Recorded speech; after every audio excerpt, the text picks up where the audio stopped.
ये जो रेफ्रिजरेटर है ये चल नहीं रहा है, लेकिन इसके अंदर जो लाइट है जल रहा है। यहाँ पर स्विच ऑन किया हुआ है और ये एक नॉर्मल रेफ्रिजरेटर है, देख सकते हैं। अगर इन्वर्टर मॉडल होता तो इसमें लिखा होता इन्वर्टर रेफ्रिजरेटर, लेकिन इसके अंदर लाइट वगैरह आ रहा है। और इसका प्रॉब्लम ये है कि ये कभी-कभार चलता है और ज़्यादा टाइम ये नहीं चलता है। इसका जो कंप्रेसर है, तो कंप्रेसर को चेक करेंगे। ये एक नॉर्मल मॉडल रेफ्रिजरेटर है, देख सकते हैं।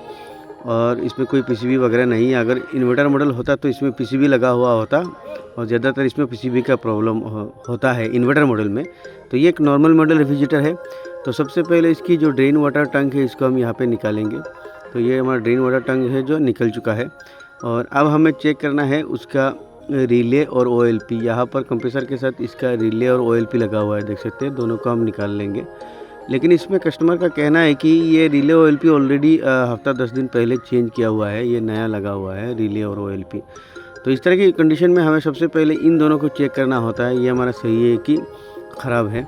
तो यहाँ पर जैसा कि ये रिले ओएलपी हमारा नया है, तो फिर भी हम इनको एक बार चेक कर लेंगे। मल्टीमीटर को कंटिन्यूटी मोड पे रखे, रिले की इस पॉइंट में एक लगाएंगे और इस पॉइंट में एक लगाएंगे और देखेंगे कंटिन्यूटी आ रहा है कि नहीं। तो देख सकते हैं हमारा इसमें कंटिन्यूटी आ रहा है, यानी ओएलपी हमारा सही है। ये ओएलपी काम क्या करता है, अगर कंप्रेसर नहीं चल रहा है या कंप्रेसर ओवरलोड हो रहा है तो ये लाइन जो है 2-3 मिनट के लिए छोड़ देगा। उसके बाद रिले की इस 2 होल में कंटिन्यूटी देखना है, सही है। दोनों ऑलरेडी नया लगा हुआ है, लेकिन ये कंप्रेसर यहाँ पर देख सकते हैं। अभी इसको हम डायरेक्ट चेक करेंगे। तो इसमें हमारा होता है 3 टर्मिनल कंप्रेसर में, देख सकते हैं। तो इनमें हम हमारा डायरेक्ट चेक करने के लिए हम रनिंग और कॉमन में एक लगाएंगे और रनिंग और स्टार्टिंग के साथ शॉर्ट करेंगे स्विच ऑन करके। तो इस तरह से डायरेक्ट चेकिंग होता है कंप्रेसर में। तो इसमें देख सकते हैं 3 टर्मिनल है। सबसे पहले इसके हम इसका बॉडी चेक करेंगे, एक बॉडी में लगाएंगे और दूसरा लीड तीनों टर्मिनल में लगा के देखेंगे हमारा बॉडी के साथ कोई कनेक्टिविटी है या नहीं। तो बॉडी के साथ कोई कनेक्टिविटी नहीं है। और उसके बाद तीनों पॉइंट एक दूसरे के साथ हम यहाँ इस तरह से चेक करेंगे कि तीनों में कंटिन्यूटी आ रहा है कि नहीं। तो तीनों में हमारा कंटिन्यूटी आ रहा है। तीनों पॉइंट एक दूसरे के साथ कंटिन्यूटी आना चाहिए और इसकी पॉइंट में से बॉडी में कोई भी कंटिन्यूटी नहीं आना चाहिए। अगर पॉइंट में से बॉडी में कंटिन्यूटी आ रहा है यानी कोयल जो है अंदर शॉर्ट हो चुका है। तो हमारा कोयल शॉर्ट नहीं है और अंदर भी तीनों पॉइंट के साथ कंटिन्यूटी आ रहा है, यानी कंप्रेसर का वाइंडिंग सही है। लेकिन ये कंप्रेसर बहुत ही ज़्यादा हीट हो रहा है। तो अब इसको हम डायरेक्ट टेस्ट करेंगे और यहाँ पर सबसे पहले वोल्टेज चेक कर लेते हैं कि घर में सप्लाई कितना आ रहा है। तो घर में देख सकते हैं 200 के आसपास हमारा सप्लाई आ रहा है। वोल्टेज भी हमारा सही है और रिले ओएलपी भी हमारा नया है।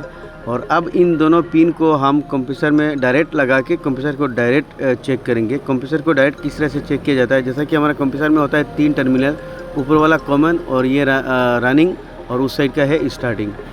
अब यहाँ पर मैं दिखाता हूँ, ये देख सकते हैं ये हो गया हमारा रनिंग और ये हमारा स्टार्टिंग और ऊपर वाला हो गया कॉमन। तो हम रनिंग में एक लगाएंगे और कॉमन में एक लगाएंगे और रनिंग और स्टार्टिंग को स्विच ऑन करके आपस में शॉर्ट करेंगे। अगर कंप्रेसर सही है तो हमारा चल जाएगा। तो काफ़ी बार इसमें होता है क्या है, इसके अंदर जो ब्लॉक पिस्टन होते हैं वो जाम हो जाता है, तो हम डायरेक्ट शॉर्ट करते हैं तो उड़ जाता है। तो अब हम इसकी ऊपर कॉमन में एक लगा दिया है, देख सकते हैं। उसके बाद रनिंग में दूसरा लीड लगाएंगे और स्टार्टिंग और रनिंग में से दोनों को शॉर्ट करेंगे। तो इसको हम थोड़ा टाइट करके लगा दिया ताकि ये बॉडी के साथ ना टच हो। तो यहाँ पर ध्यान देना है आपको, ये देख सकते हैं दोनों रनिंग और स्टार्टिंग के अंदर इस तरह से हम स्विच ऑन करके शॉर्ट करेंगे। तो अब हम मल्टीमीटर को यहाँ पर रख दिया है एम्पेयर में सेट करके और कितना एम्पेयर ले रहा है वो भी चेक करेंगे। और अभी स्विच ऑन करके इन दोनों को आपस में शॉर्ट करेंगे। तो हमने स्विच ऑन कर दिया है और ऊपर के साथ लगना नहीं चाहिए, ध्यान रखना है, दोनों मेन लाइन के साथ लगना नहीं चाहिए। और अब हम स्विच ऑन करके इन दोनों को इसे शॉर्ट करेंगे। देख सकते हैं इसमें हल्का सा आपको स्पार्क नज़र आएगा, लेकिन एम्पेयर भी काफ़ी ले रहा है और कंप्रेसर हमारा जो है स्टार्ट नहीं हो रहा है। तो देख सकते हैं कंप्रेसर बिल्कुल हमारा स्टार्ट नहीं हो रहा है, इसमें स्पार्किंग हो रहा है। तो इस तरह से कम 4 से 5 बार हम चेक करेंगे। अगर कंप्रेसर हमारा स्टार्ट हो जाता है तो फिर ठीक है, नहीं तो इस कंडीशन में इस कंप्रेसर को हमें चेंज करना होगा। तो ये देख सकते हैं ये बिल्कुल स्टार्ट नहीं हो रहा है। हमने फिर से स्विच ऑन करके दोनों रनिंग और स्टार्टिंग में शॉर्ट किया है, लेकिन स्टार्ट 2 बार हमने कर दिया है। तो कई बार इसमें क्या होता है, इसकी पिस्टन जो है जाम हो जाता है। तो इसका जो पिस्टन है जाम हो चुका है। अगर इस तरह से उड़ जाए तो ठीक है, वरना हम कंप्रेसर को नया चेंज करना होगा। फिर से हम चेक करेंगे। तो स्विच ऑन करके फिर से हमने इन दोनों के साथ टच किया है, लेकिन एम्पेयर भी हमारे यहाँ पर 3.5 और 4-5 के आस ले रहा है। लेकिन नहीं हुआ है। तीसरा भी हमारा फेल है। अब हम चौथी बार चेक करेंगे। तो इस तरह से हम रनिंग और स्टार्टिंग के साथ टच करेंगे। कॉमन में लगाना नहीं है, आपको ध्यान रखना है। ये देख सकते हैं। और ये हमारा 5वीं बार।